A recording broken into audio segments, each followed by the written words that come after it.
Bonjour à tous et bienvenue à notre première émission République Immo. Donc l'immobilier d'entreprise traverse une crise, une transition, on va voir. En tout cas, on va en parler avec un plateau de dingue que je vais vous présenter tout de suite. Tout d'abord, Georges Lakowski qui faisait la pluie et le beau temps chez ADP, puis directeur immobilier chez Aix-Mazars. Il en a eu marre d'être directeur immobilier, il a fondé Carbine, donc qui est un nouveau cabinet. Il nous expliquera ce que fait Carbine. Alexandre Fouatelli, donc rédac chef, est-ce que l'immobilier est en crise? Je pense qu'on peut difficilement dire le contraire, ça fait plusieurs années maintenant. Et puis ensuite nous avons Marc Simon qui est le directeur immobilier France, Maroc et Tunisie. De Capgemini. Ah bien, mais t'as du mal, hein, t'as du mal à répéter à chaque fois. Et pourquoi pas l'Italie, l'Espagne, l'Allemagne? Bah, ça arrivera un jour, ça va arriver probablement, oui. Alors Capgemini, c'est 340 000 collaborateurs. C'est pas mal, tu comptes bien. Oui, et donc? Et donc, dont 210 000 en Inde. Ah, tu vois, t'apprends un truc. D'accord. Et donc? Et donc, une boîte qui marche bien et qui accompagne les entreprises dans leur transformation digitale.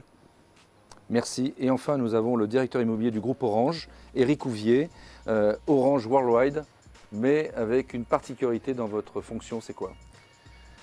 Alors on opère en France hein, essentiellement, on intervient dans les pays en conseil et en support pour les équipes qui s'occupent du parc immobilier dans les pays. On a des situations qui sont très variables et très disparates, puisque on va avoir des pays dans lesquels on va avoir un parc de 15-20 immeubles, des pays dans lesquels je vais avoir le parc d'un opérateur historique un peu comme en France et qui sont plutôt bien structurés. Et puis on a la France où on a 5 millions de mètres carrés, 17 000 immeubles, enfin, un parc qui est extrêmement éclectique, un parc mixte technique, bureaux, boutiques, logistique, etc. Merci Eric, merci à tous les trois d'avoir accepté notre invitation. On va commencer tout de suite par une revue de presse.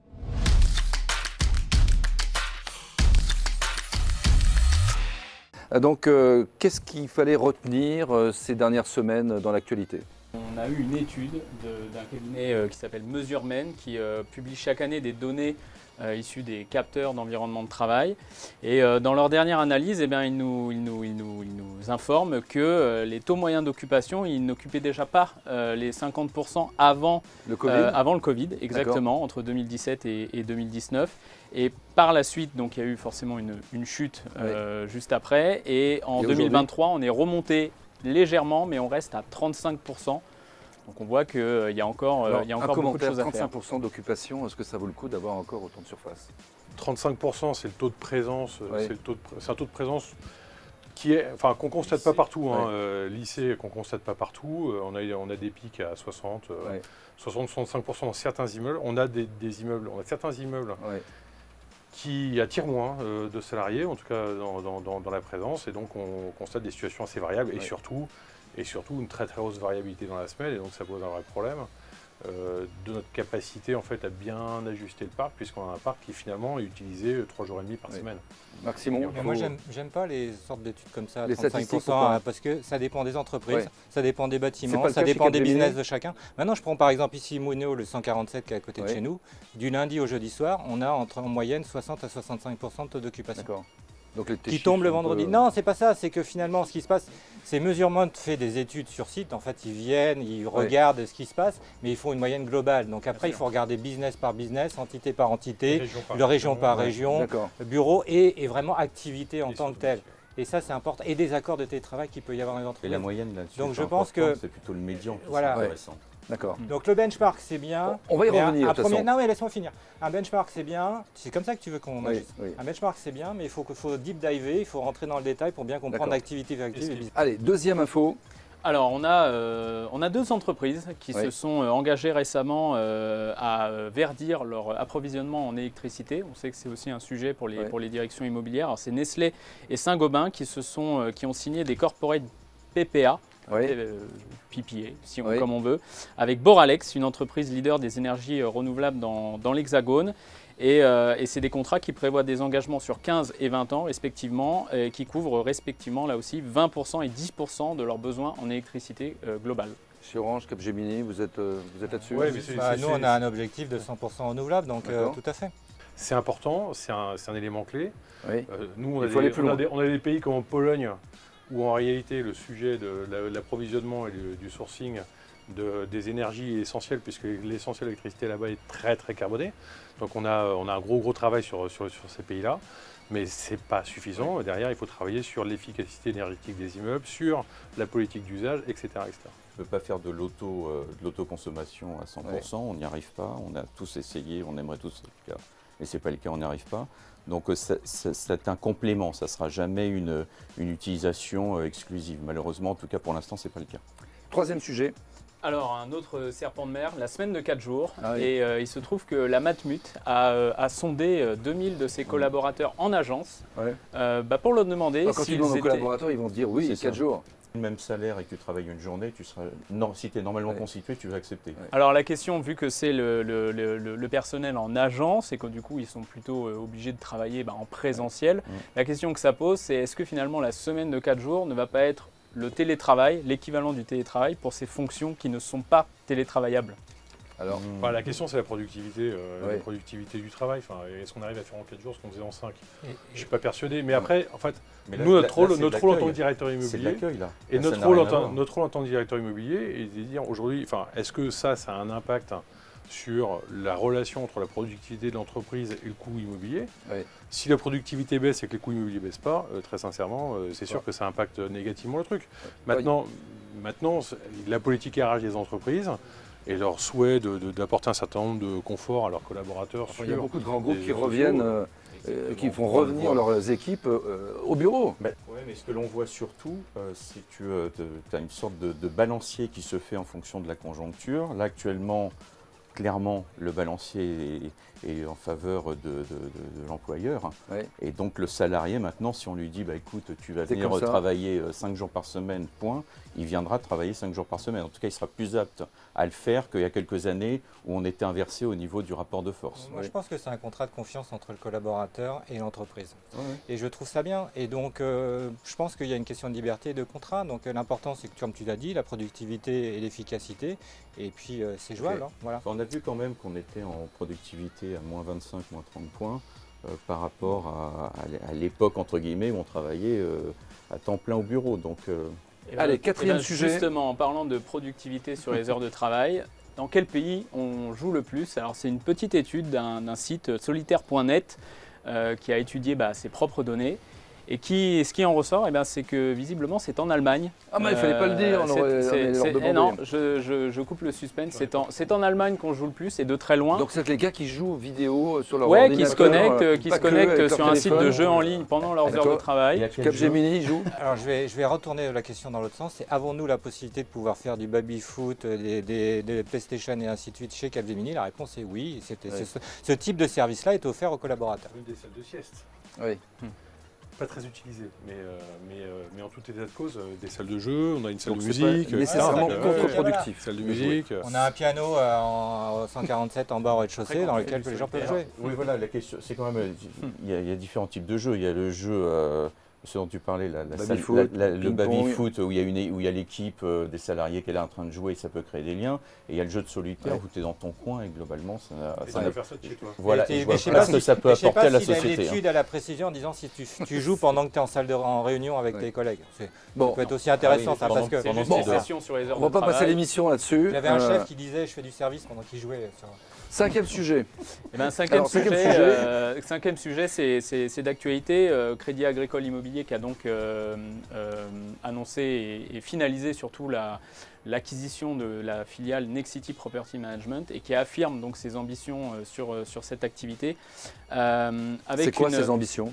Leurs ambitions, c'est surtout de se présenter comme un outil à 360 degrés à destination des propriétaires d'actifs et des directions immobilières, ce que fait le property management.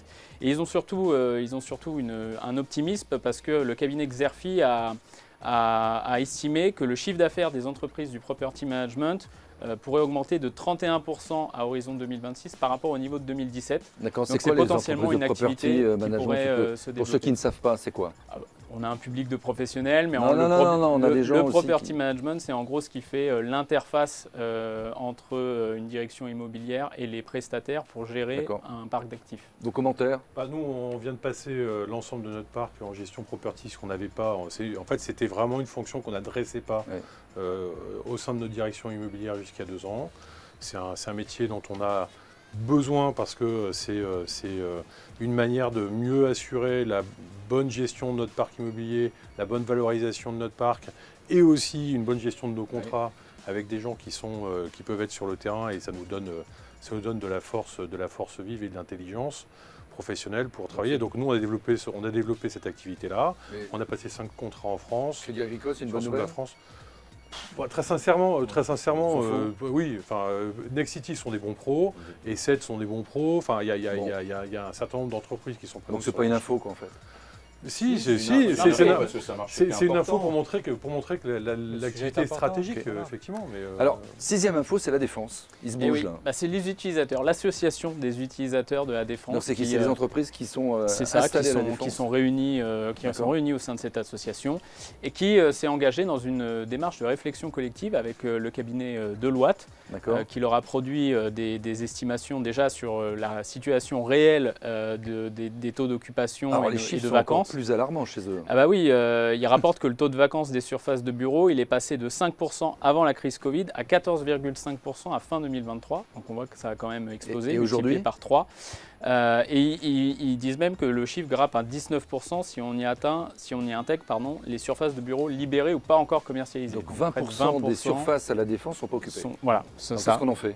On est en train d'avoir des réflexions pour mixer la destination des bâtiments avec des bâtiments qui seraient plus, alors peut-être pas de l'habitation classique, mais Ouais. plus du co-living, etc. Ce D'accord. qui est important sur la défense, on parle quand même d'une surface qui est quand même très importante, et surtout c'est quand même en première couronne une des localisations qui est la mieux desservie pour aller dans le centre de Paris. ça a toujours été un marché Ah. très cyclique. la Oui, défense. voilà, Enfin, je veux dire, c'est ça. C'est que le taux de vacances à 15%. les c'est pas la projets, première c'est des fois. projets qui ont été lancés sur des années et qu'ils arrivent. Là, le deuxième, un bon exemple. La 7e annonce, Sanofi vient de signer pour revenir à la Défense et fermer Gentilly. Ah oui. Donc voilà. Donc, Vous revenez à la défense. ouais, ils vont revenir à la Défense et donc se rapprocher de leur siège social. Donc là, Donc, il y a le green, toute la recherche du oui. green qui a poussé dans certains immeubles à être entre guillemets verdis, pardon. Mais par contre, je ne pense pas qu'on puisse avoir une réelle inquiétude à partir du moment où les bâtiments vont évoluer conformément à la réglementation. Il va En fait, peut-être y avoir un coût pour certains propriétaires. La réalité, c'est que pour financer en fait, les opérations de restructuration des immeubles de la Défense qui en ont bien besoin, parce que certains C'est clair. sont Ils quand sont même très très vétustes. vieillissants, coûtent très cher. Pour investir et financer ces trucs-là, il faut grosso modo une augmentation de surface très significative, parce que sinon, les investisseurs, ils n'ont pas les moyens de payer ces travaux-là. Il n'y a pas de retour sur invest. Donc ils ne peuvent pas. Donc à partir de ce moment-là, c'est aller sur des immeubles encore plus grands. Ce qui pose quand même un problème, c'est qu'aujourd'hui, la tendance, elle est plutôt à la réduction des mètres carrés et plutôt du parc. Et ça c'est le premier aspect. Le deuxième aspect, c'est que la tour, avant, c'était un immobilier de statut. C'est-à-dire qu'en fait, on était dans son immeuble de bureau, quelque part, c'était représentatif de l'entreprise. On était content d'être dans la plus belle tour du truc, etc. Je ne suis pas persuadé qu'aujourd'hui, la tour, ce soit encore un vecteur de statut, ou en tout cas, pas de manière totalement assumée. Voilà. Mais si on reste positif, il y a des belles opportunités Il y a à prendre, il y a de très belles beaux immeubles. opportunités à prendre Alors, à la en ce moment, Défense à Donc il l'instant faut T pour une faut entreprise s'intéresser qui à la veut, défense. qui veut avec- bouger. Hein. Et avec une... Voilà. Et très apprécié Ouais. par ceux qui travaillent à la défense. Merci messieurs pour ce tour d'horizon et on va commencer avec Georges Jakowski pour une interview un peu musclée.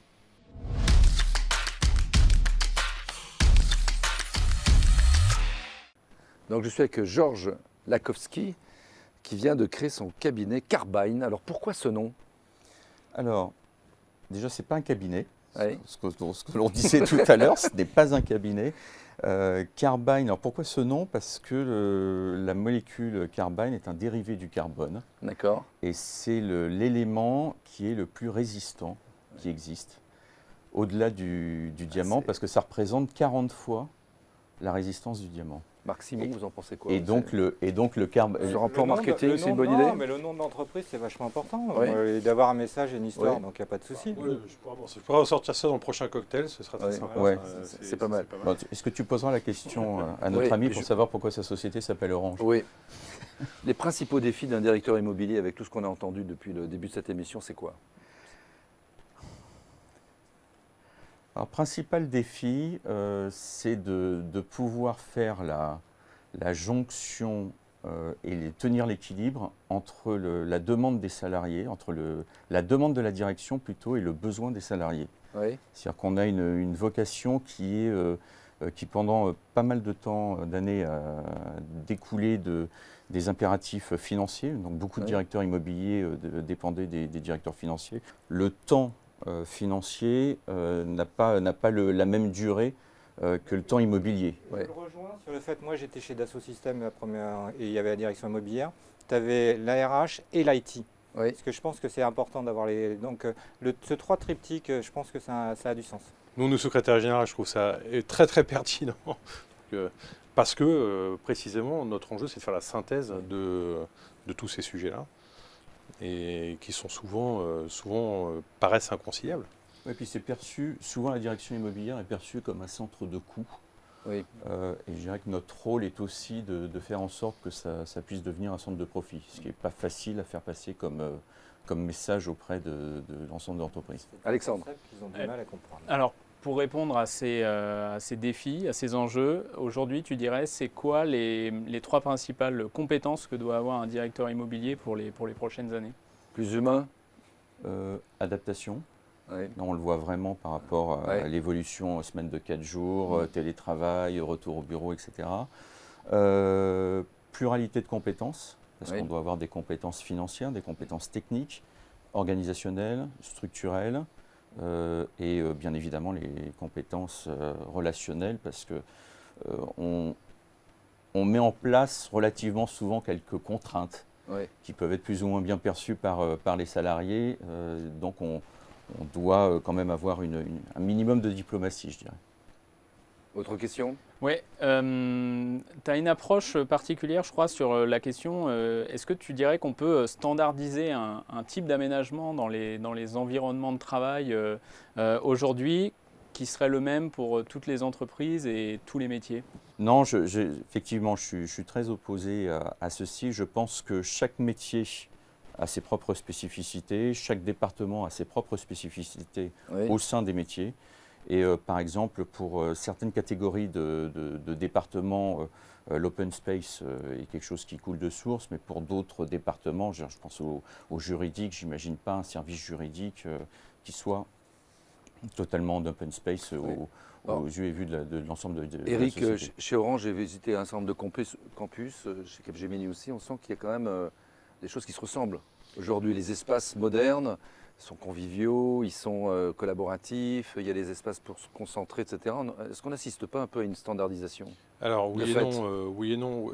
En fait, on a des typologies d'espaces, c'est vrai, qui se ressemblent, qui ont en tout cas des caractéristiques communes, c'est-à-dire de l'open space, du bureau partagé pour beaucoup. Pas pour tous les métiers, mais chaque métier, par contre, effectivement, conserve sa spécificité. Nous, on a considéré qu'on avait 4 grands profils de métiers. Ces 4 grands profils de métiers nous donnaient en fait des indications spécifiques. Je pense que beaucoup de groupes font ça. Voilà, maintenant, et donc ça, ces 4 grands métiers, c'est un guideline indicatif. Et derrière, de toute façon, on a tellement de spécificités au travers de nos métiers, au travers dans la particularité de chacune des équipes, et puis aussi dans les phénomènes d'inclusion dont il faut qu'on tienne compte, et qui nous emmènent en fait à adapter en fait notre outil de travail de façon très fine. Donc non. Très fine. Et il n'est pas nécessaire d'être ni hyper standardisant, ni réinventer l'eau chaude à chaque fois. Enfin, l'idée, c'est de trouver un bon équilibre entre ça. Être dogmatique, être pratique. Alors, Georges, c'est une nouvelle activité que vous lancez. Vos premiers clients, c'est qui? On peut en parler? Non, pas pour l'instant. Pas pour l'instant. Vous visez quoi? Des grands groupes? Non, pas automatiquement. Ça des ETI? Ça peut être des ETI. Globalement, ce dont je me suis rendu compte, c'est que c'est une erreur de penser que l'immobilier, pour les structures qui ne sont pas suffisamment importante, suffisamment propriétaire de bâtiments, peut-être gérée par les services généraux, par une personne qui n'a aucune notion de l'item immobilier. Et en fait, les structures qui ont un petit peu d'immobilier, je dirais, ont quand même besoin d'avoir un directeur immobilier, mais peut-être pas un directeur immobilier qui va travailler à temps plein. Ça sera un directeur immobilier qui, pendant non pas sur des missions, je dirais, limitées dans le temps, mais sur une habitude presque, vont travailler pendant X jours, X semaines par mois ou par trimestre dans la société pour s'occuper de toutes les questions qui sont immobilières et qui doivent être traitées. On voit l'environnement, toutes les questions environnementales, toutes les questions organisationnelles, toutes les questions juridiques, de baux, etc. doivent être traitées. Merci Georges, et on va enchaîner avec Marc Simon.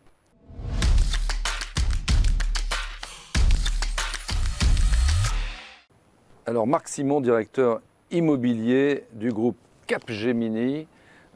Alexandre, par quoi on commence? On a plein de questions à lui poser. Oui, on peut déjà commencer. France, Maroc et Tunisie, sinon on peut déjà préciser et on peut déjà lui demander à Marc ce que ça représente Capgemini en termes d'immobilier sur ton périmètre. Sur mon périmètre, c'est 300 000 m² à peu près, sur une centaine de sites, on va dire.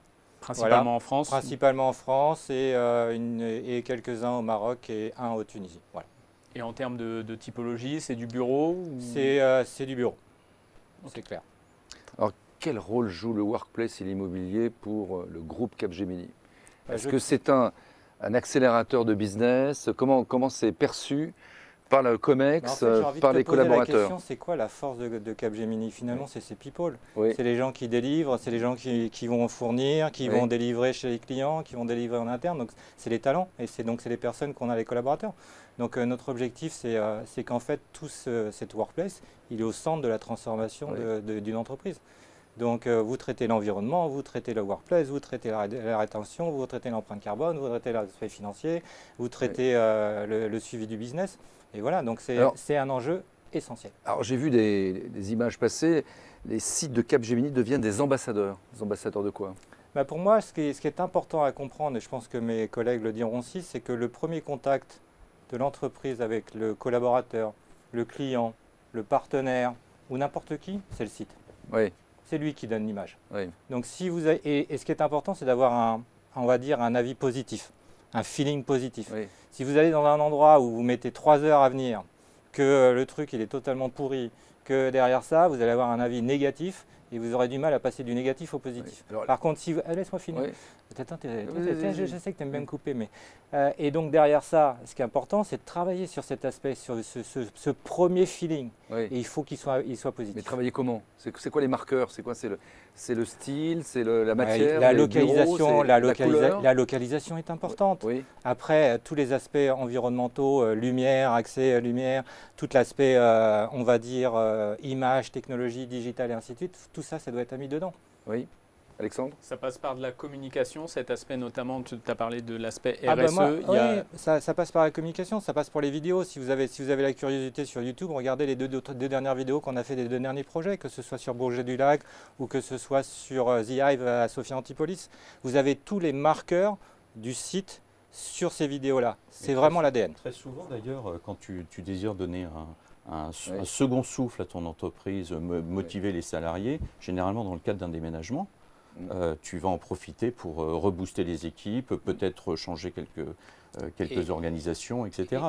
Et là où je me bats souvent, c'est souvent quand on voit les vidéos des projets avant, on voit toujours le directeur immobilier qui parle de l'environnement de travail, la RH ou la DG, jamais collaborateur. Donc à chaque fois, je m'efforce dans toutes les vidéos qu'on fait de faire parler le collaborateur. Le collaborateur, il influence les choix oui, l'architecture d'intérieur. Tout à fait. On n'a pas un aspect change management avec les collaborateurs, on les implique dans les projets et on leur donne l'opportunité de pouvoir s'exprimer. Il y en a beaucoup qui disent qu'ils ne sont pas entendus. Et de plus en plus dans les projets maintenant avant de déménager, tu as plusieurs, moi je me souviens chez ADP, quand on a eu un nouveau siège, on a fait faire une étude auprès de l'ensemble des salariés avec différents projets pour vérifier quel était le projet qui remportait le plus l'adhésion des salariés. Donc ça devient indispensable maintenant. C'est le rôle des ambassadeurs dont tu parlais tout à l'heure. C'est-à-dire que l'ambassadeur, son rôle, c'est précisément d'associer les collaborateurs à quelque part la fabrication sans forcément qu'ils réinventent l'eau chaude. Oui. Mais en tout cas, c'est leur donner la possibilité d'intervenir sur le lieu de travail, le concevoir d'une certaine manière et quelque part de le personnaliser. Oui. Même quand on est dans l'espace partagé, il y a une personnalisation de l'équipe qui fait qu'il y a une appropriation de l'espace de travail par les équipes et qui du cas résulte une certaine fierté en fait de succès d'ailleurs. Et ce qui est important après, c'est de mesurer cette valeur. Donc on a tous les fins de 6 mois de projet, on mesure la satisfaction des collaborateurs. Comment ça se mesure? C'est des surveys, c'est des questionnaires que l'on envoie à toute l'équipe des collaborateurs et dans lequel on leur demande êtes-vous satisfait du site qu'on vous a mis, êtes-vous fier? C'est important ça. Oui. Sur le fait de l'appartenance, il y a aussi la notion de fierté. Et donc si les gens sont fiers du site dans lequel ils vivent et qu'ils ont envie de faire venir des collaborateurs, des visiteurs, des clients et ainsi de suite, on a tout gagné. Et sur ça, on a des bons résultats. Et sur ça, on a des bons résultats. Lesquels? Aujourd'hui, on a, si je prends Bourget-du-Lac, on a un 4,77 sur 5.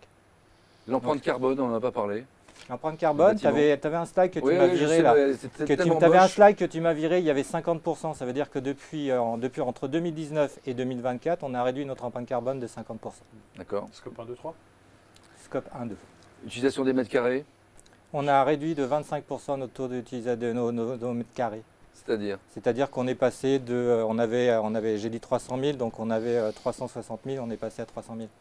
Merci Marc Simon. Maintenant, on va découvrir ce qui se cache derrière Orange.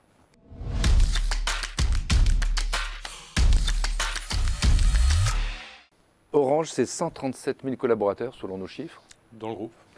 C'est 17 500 sites. En France. Et c'est 4 800 000 m² de bureaux.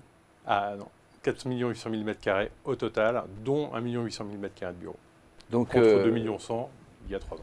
Alexandre, plein de questions à lui poser. Oui, déjà avec un spectre aussi énorme, quels sont tes principaux objectifs? Ils doivent être assez nombreux et conséquents. D'abord, on part d'un parc immobilier qui est vétuste, sous-occupé. Oui. On a un historique et une histoire, en tout cas chez Orange, qui fait qu'on a des effectifs qui sont bien moins importants qu'il y a quelques années. Donc on a une réduction, on est en réduction d'effectifs permanente. Donc notre objectif, c'est d'essayer d'abord réduire les mètres carrés. D'abord amener des environnements de travail modernes, ouais. Et on finance en fait l'ensemble de ces travaux d'aménagement au travers d'opérations de réduction de mètres carrés, de cession. Et qui permettent de réduire notre empreinte carbone et d'optimiser, et en tout cas de financer tous les travaux d'aménagement qui permettent de moderniser complètement l'outil de travail, ainsi que l'outil de production. Moins de mètres carrés, mais mieux de mètres carrés. On peut le résumer. Améliorer en qualité, en intensité d'usage et une réduction et ajuster quelque part le parc immobilier aux besoins réels de l'entreprise, puisqu'aujourd'hui on a des mètres carrés qui ne servent rigoureusement à rien. Et ça c'est lié aussi aux évolutions métiers d'Orange. Alors, on a nos évolutions métiers avec la courbe d'effectifs dont je parlais tout à l'heure, historique.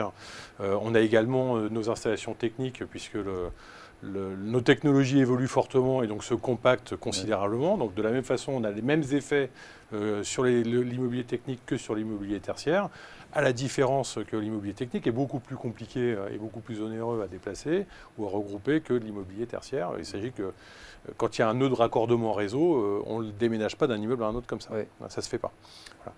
Un environnement de travail moderne, c'est quoi? C'est un environnement de travail connecté, surtout chez Orange? Alors, c'est un environnement de travail efficace, accessible. On essaie tous, je pense, d'améliorer la qualité de vie au travail de nos salariés. Ouais. On essaie d'améliorer le confort d'utilisation.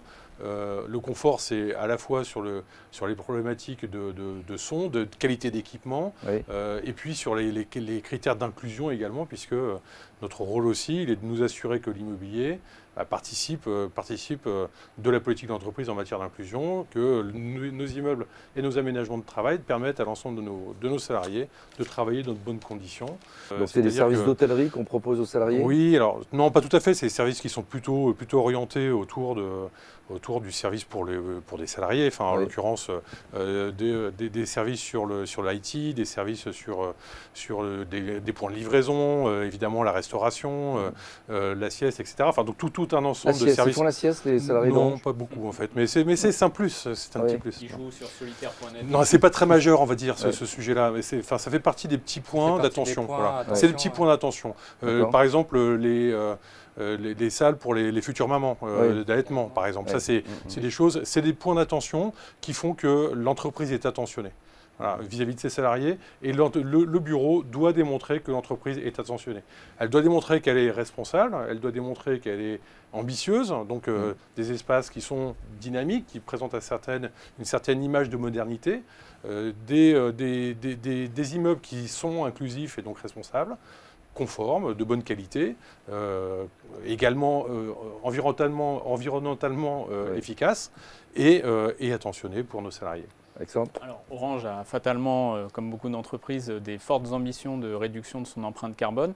Comment la direction immobilière y contribue à ces objectifs ? Alors, on agit. Alors, nous, l'empreinte de la partie immobilière, c'est 10% des empreintes carbone du groupe. Donc, c'est quand même relativement important.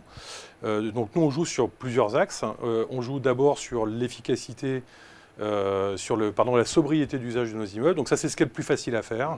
C'est quoi la sobriété d'usage ? La sobriété d'usage, c'est 19 degrés, je m'assure. Donc, ils ont froid. Avec peu d'investissement. Non, mais disons que c'est travailler sur les talents, par exemple. Le talent de consommation. La nuit, les immeubles ne sont pas utilisés. Combien je consomme ? Des bâtiments bien équilibrés, qui sont bien équilibrés, à 19 degrés fonctionnent bien. Et on n'a pas de problème de température à 19 degrés sur les bâtiments qui sont bien équilibrés. Mais il faut qu'ils soient bien équilibrés. Donc ça veut dire que... Aussi. Et donc on a aussi derrière, il y a un deuxième volet, puisque la sobriété, c'est une chose, mais il y a l'efficacité énergétique des immeubles. Et donc ça, pour le coup, c'est des investissements qui sont plus importants. On travaille ces investissements sur quelque part nos budgets de grosses réparations, puisque quand même sur une durée de 20 à 30 ans dans les années à venir, ça nous dégage des capacités et on oriente toutes nos grosses réparations sur des investissements qui nous permettent d'améliorer l'efficacité des immeubles. Et notre objectif, c'est la réduction, de tomber à 0 en empreinte scope 1 et 2, une réduction de 50%, scope 1, 2, 3, d'ici 2040. Pardon. Merci Eric Ouvier, directeur immobilier du groupe Orange. Maintenant, on va passer au débat. Qu'est-ce qu'on fait de ces millions de mètres carrés qui sont disponibles ? Quels usages on va pouvoir développer? C'est le sujet de notre débat pour clôturer cette émission.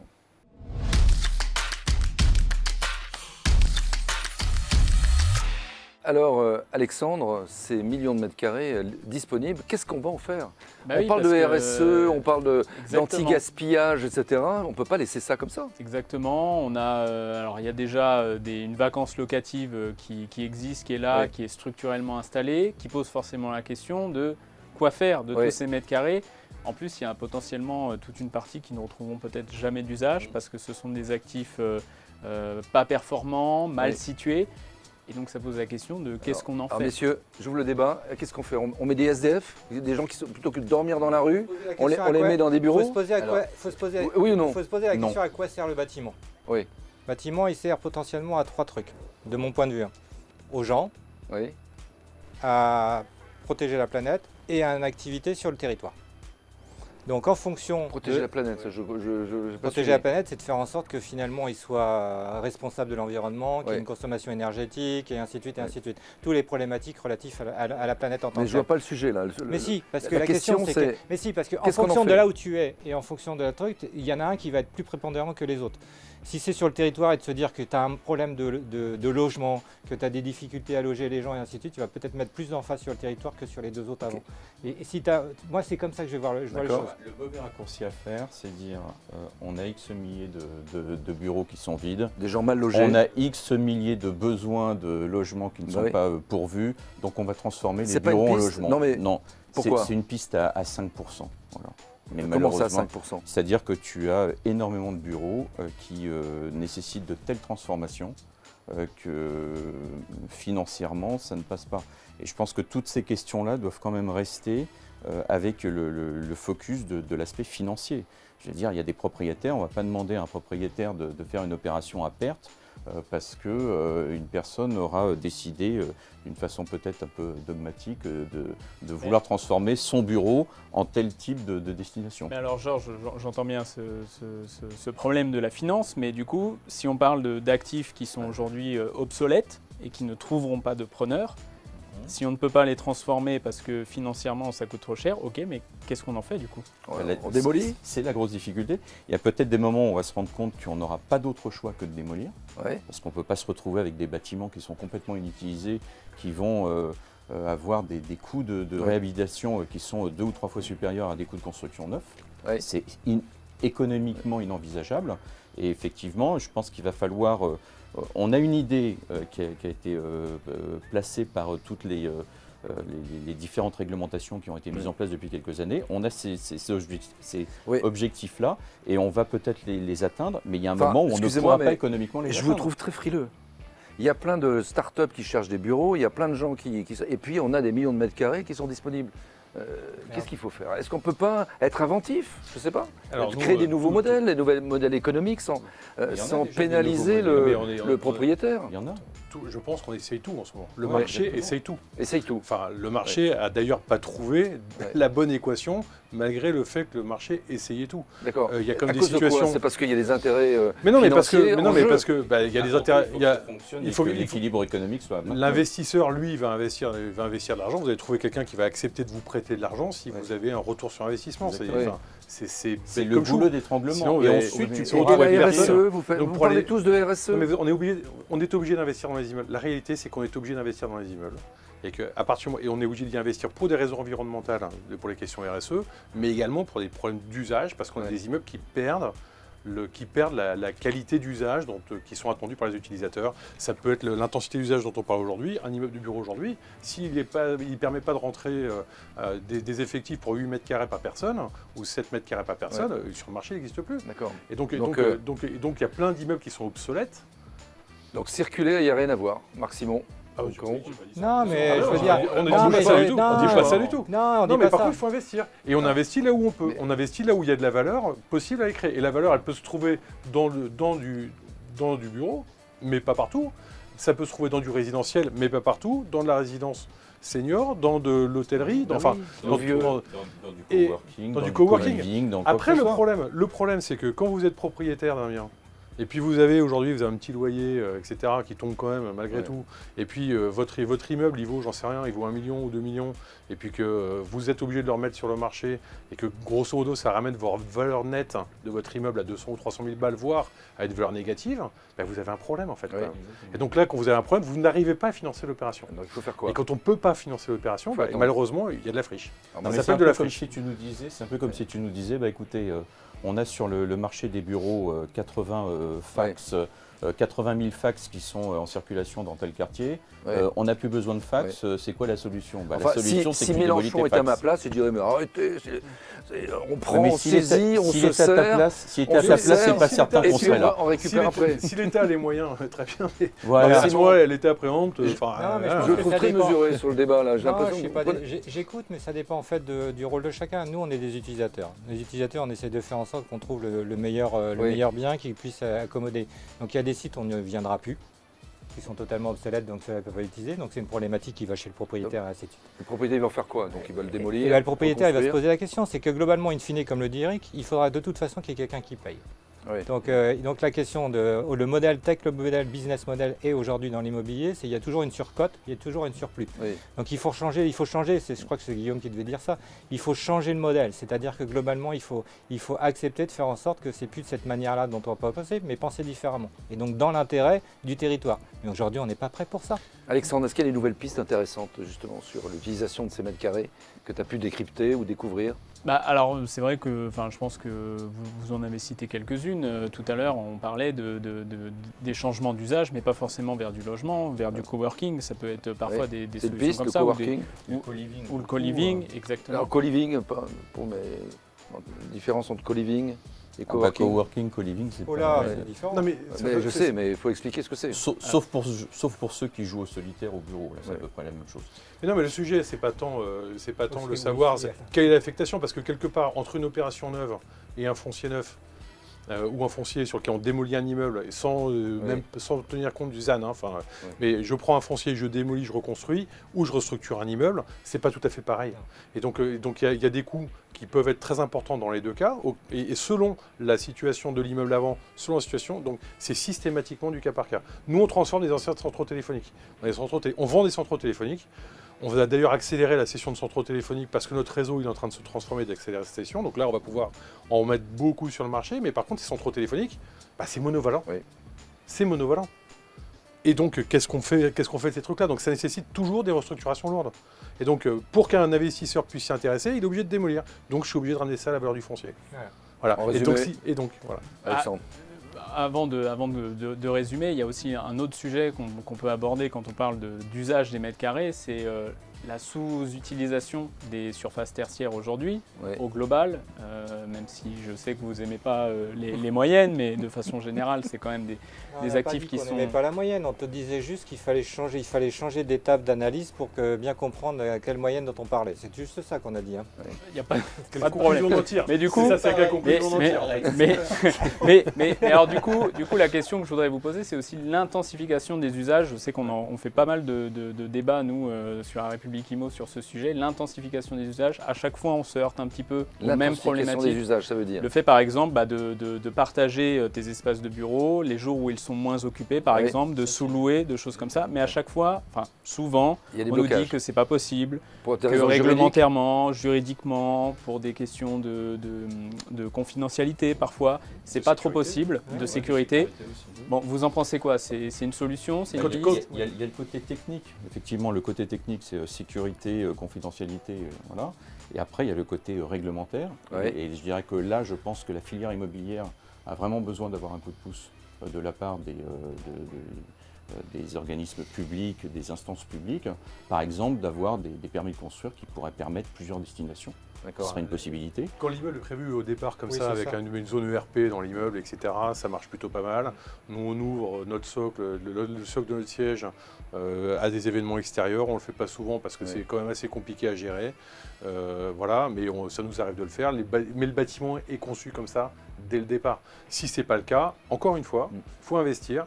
Et là, tout ça, l'investissement, il s'examine par rapport aux recettes ou aux retours que ça peut générer pour le. On disait tout à l'heure, l'immobilier, les directions immobilières sont perçues comme un centre de coût. Donc systématiquement, on va se retrouver avec l'impératif. Je pense que Georges tout à l'heure disait, on a du mal à démontrer que la direction immobilière pouvait être un centre de profit. Le cas que tu mentionnes est un bon exemple, c'est-à-dire que globalement, on a choisi un bâtiment, on a choisi un aménagement qui fait qu'on peut faire vivre un bâtiment 24 heures sur 24, 7 jours sur 7. Aujourd'hui, il y a des bâtiments qui permettent de le faire, mais ça demande des investissements ou pas, en fonction de la manière dont c'est organisé. Et il y en a d'autres qui ne peuvent pas, parce que ça n'a pas été conçu comme ça. Et par ailleurs, quelle est la proposition de valeur pour les salariés de l'immeuble? C'est-à-dire qu'est-ce qu'on propose comme amélioration ou comme valeur pour nos salariés quand on ouvre un bâtiment à des tiers? Est-ce que c'est une ouverture à la ville selon ce qu'on va faire? Parce que j'accueille des AG de copro des voisins. Bon, bah pour les salariés, je ne vois pas trop ce que ça apporte. Je reviens sur mon truc qu'on n'a pas compris tout à l'heure sur les territoires. Voilà. C'est si vous ouvrez le rez-de-chaussée aux associations sportives de la ville, et ainsi de suite. Et là, ça a du sens. Et là, vous avez un acte sur le territoire. Donc ça, c'est des belles pistes. Mais ça, des belles pistes. Mais c'est pareil sur les bureaux qu'on ne sait pas quoi en faire, ainsi de suite. C'est de se dire sur le territoire, on a un déficit de logement et qu'on a besoin de loger les gens. Alors on va se dire, est-ce qu'on peut transformer ces bureaux-là en logement ou pas logement? Il y en a qui et se poser la question de savoir quel est le business model qui est relatif à ça. Et derrière ça, c'est de se dire, si l'investissement est possible, oui. Si l'investissement n'est pas possible, est-ce qu'on peut le financer différemment? On ne peut pas décréter qu'on va changer les bureaux. En l'occurrence, tout dépend vraiment de la priorité en tant que telle. De sa localisation. Si on sait qu'on est à un endroit, excuse-moi Eric, si on sait qu'on est... Non mais il disait que je ne parlais pas assez. Donc, si on est à un endroit où on se dit que du point de vue pollution et ainsi de suite, on a un vrai problème et ainsi de suite, là on va travailler sur le sujet environnemental. C'est-à-dire que globalement, c'est là où c'est l'urgence, et donc de remettre de la biodiversité et ainsi de suite. Et là, on va détruire peut-être, et derrière ça, remettre de la biodiversité et redonner du vert. On disait tout à l'heure qui paye. Et voilà, on est toujours sur le même sujet. Il faut conclure. Alors Eric. Non, mais je voulais juste ajouter que si l'ouverture apporte du service aux salariés, ça contribue de l'attractivité du lieu de travail, etc., là, on a un duo gagnant qui peut fonctionner. Et en fait, le truc, c'est qu'il y a un effet de masse quand même. Pour qu'on ait du service. Si le truc est ouvert vers l'extérieur, potentiellement ça peut générer de l'attractivité pour des sociétés de services qui viennent apporter un service à nos salariés. Et donc ce truc-là, c'est quelque chose qui est pour le coup gagnant-gagnant pour l'entreprise. Mais encore une fois, ça doit être prévu dès la conception de l'immeuble parce que sinon ça coûte extrêmement cher. Bon, Alexandre, on a compris que c'était compliqué, mais c'est le début. C'est compliqué, il y a quand même des solutions qui se trouvent. Il y a juste, dans le cas de la destruction, si on doit démolir, la question du qui paye, C'est crois, du il cas est pas par encore cas. tranché. et Eh ben, quel ça prix sera- Dans le cadre de l'aménagement qui paye aussi. Ça sera le sujet de la prochaine émission. Voilà, merci, Merci. à vous Merci. quatre. Merci, C'était Marc. génial cette première émission. Imo, toi tu m'as un peu challengé, mais j'aime bien. Toi aussi. Mais nous Le te seul tournons- qui était nous te sérieux, retournons le c'est compliment. Eric Ouvier. En tout cas, je rends l'antenne. Donc j'ai compris que tu Vive reviendras en la deuxième semaine. République. Tu reviendras en deuxième À semaine. bientôt. Nous, on n'est pas, Dans le loft, nous, on n'a dans pas le le droit. loft, Ouais, dans le il y en loft. a un Dans qui le- irait.